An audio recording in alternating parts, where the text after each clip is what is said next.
How much do y'all know about what lies at the bottom of the lakes some of us swim in? If the answer is not very much, hopefully this video can teach you that there are hundreds of lakes and reservoirs across the United States where entire communities, homes, schools, and even cemeteries just lie there submerged. And these towns weren't flooded by natural disasters. Instead, flooded by design. The federal government decided the creation of these lakes, dams, and reservoirs were way more important than the people who were living in these communities. And it's important to know that these weren't ghost towns. These were places built on dreams, hard work, and in many cases, on the hope of racial progress and Black independence. And yet, they were drowned, erased, and often forgotten with the passage of time. So starting in the early 20th century, the US government and private utility companies launched a massive infrastructure campaign, building dams to harness hydroelectric power and create water reserves and prevent flooding. So these projects were hailed as symbols of American innovation. But to build them, entire valleys had to be flooded, and many of these valleys were homes to real people. And just like that, using eminent domain, families were pushed out. Towns were dismantled, or worse, just left standing to be swallowed. And the cost of progress, entire communities were wiped off the map. Some of the towns that were lost were centers of Black excellence, rare places where African Americans had built thriving, self-sufficient communities in the face of racism and systematic oppression. The combination of racial violence and discriminatory practices during the Jim Crow era led to a large-scale loss of Black towns and communities, with their history and cultures often just erased. One of the most infamous examples is Oscarville, Georgia, a prosperous Black farming town burned, terrorized, and run off by white mobs in 1912. And then, a few decades later, the government chose the same land to build Lake Lanier. It flooded more than 50,000 acres, displacing over 1,000 families. And today, Oscarville just lies at the bottom of Georgia's most dangerous and controversial lake, a place associated with hundreds of mysterious drownings, boating deaths, and urban legends. But Oscarville wasn't the only one. Throughout the South, the Tennessee Valley Authority, TVA, displaced over 15,000 families, many of them Black, for dam projects like Norris and Wheeler. Their homes are gone, even their cemeteries have been submerged, their stories basically erased. And in Alabama, Lake Martin, the shining pearl of the state with 880 miles of shoreline and a huge tourist and local attraction, covers the lost town of Colija. After the Civil War, a freed slave named John Benson founded a community of farmers in the Colija Creek, the inspirational story of once an enslaved man eventually becoming a wealthy landowner.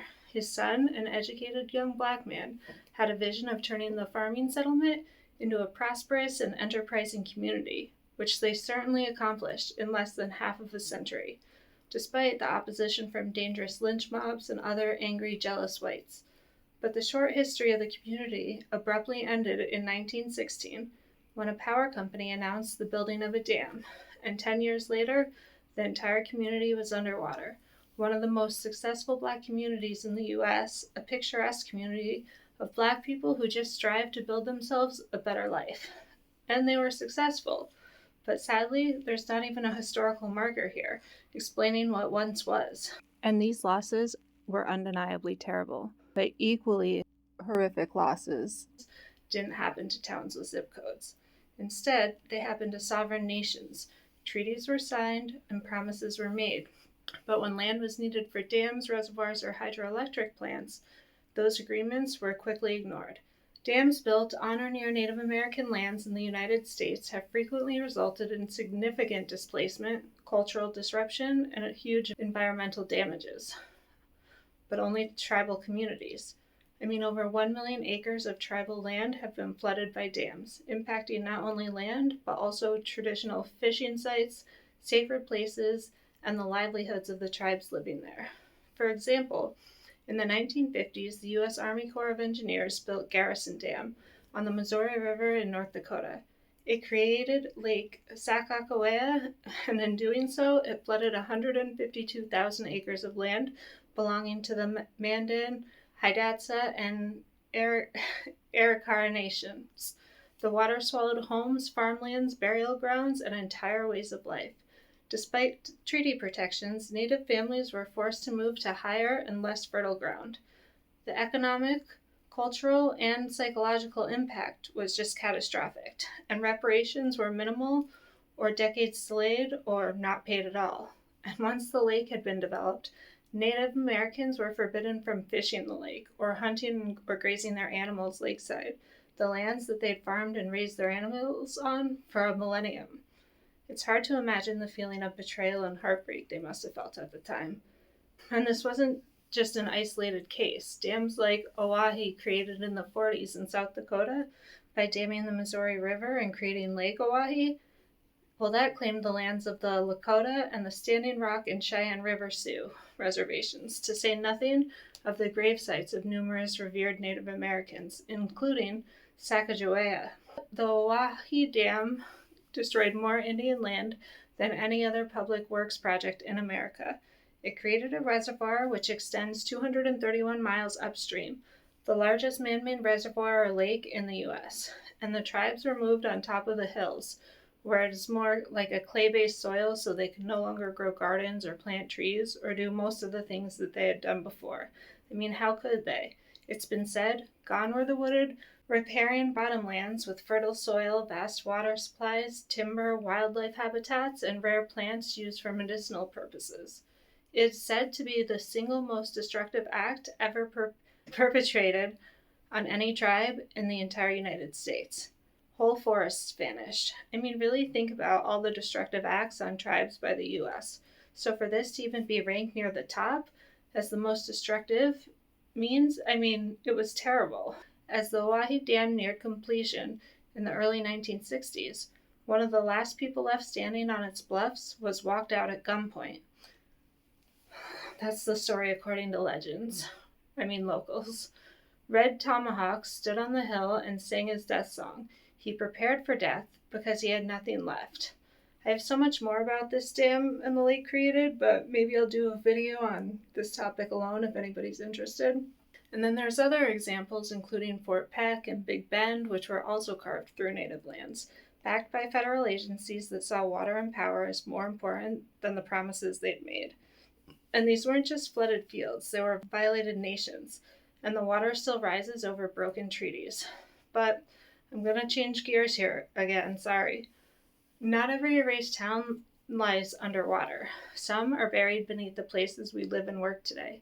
In Seattle, after the Great Fire of 1889, the city decided to rebuild just 1 story higher, literally.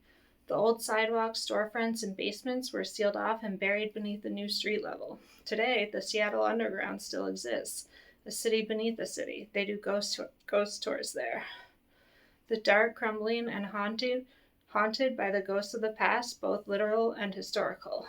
And this isn't unique to only Seattle. Similar underground abandoned ruins are underneath Portland, Chicago, and even Atlanta. In Atlanta, a once buried and abandoned city has been reconstructed into a shopping district. In the 1920s, everything had been raised a level, with everything underneath just abandoned. But then in the 1960s, they saw the economic opportunity that had been buried and developed it into a shopping and entertainment district. Okay, now I want to circle back to the towns buried underwater again, and to the oddities that have been reported there. Seemingly, these lakes don't just hold histories, they also hold energy, which I fully believe. And some say they even hold curses. Back at Lake Lanier, deaths continue year after year. Swimmers vanish, boats crash under completely clear skies, and locals claim the lake is haunted by the people whose lives were taken or simply erased. And in Nevada, the receding waters of Lake Mead, which have continued to drop drastically in recent years, have been revealing the remnants of the town of St. Thomas, which was submerged and abandoned in 1938. But it has also revealed terrifying secrets, barrels with bodies, skeletal remains. Even a World War II landing craft was found. Mobsters, murder victims, and missing people all dumped in the water over the decades. And Lake Mead provides the drinking water to not only Las Vegas, but also parts of Arizona, California, and even some parts of Mexico. Ugh. Gives me chills. And at Lake Martin and the submerged submerged town of Kalaisia. When the water drops, roads, foundations, and old church steeples rise from the depths. Some say you can still hear the bell tolling. There have been drownings, tragic accidents, murders, and many other strange or unexplainable events. And then there's Lake Allatoona, and that's just a few miles from Lake Lanier, built around the exact same time, same construction, but with none of the same death toll. So what makes one lake peaceful and another cursed? Some say it's their violent history, resolved trauma beneath the surface. And this isn't just a story about the past. In 2023, the city of Asheville, North Carolina, flooded rural parts of the North Fork Valley to expand a reservoir. Over 5,000 acres were taken and families were displaced through eminent domain again. Land that had been in families for generations were now just underwater. Losing these towns weren't accidents, they were sacrifices for electricity, water, growth, and mostly profit. Our history books call it progress, but it's also just stories of loss, violence, and erasure. So the next time you're at a calm, beautiful lake, maybe ask yourself, what lies beneath these waters? And who or what had to disappear so that you could stand there? All right, everybody, as always, I'm Caroline. This is Hidden Headlines. I appreciate you staying till the end and watching this, and I'll see y'all soon, okay? Bye.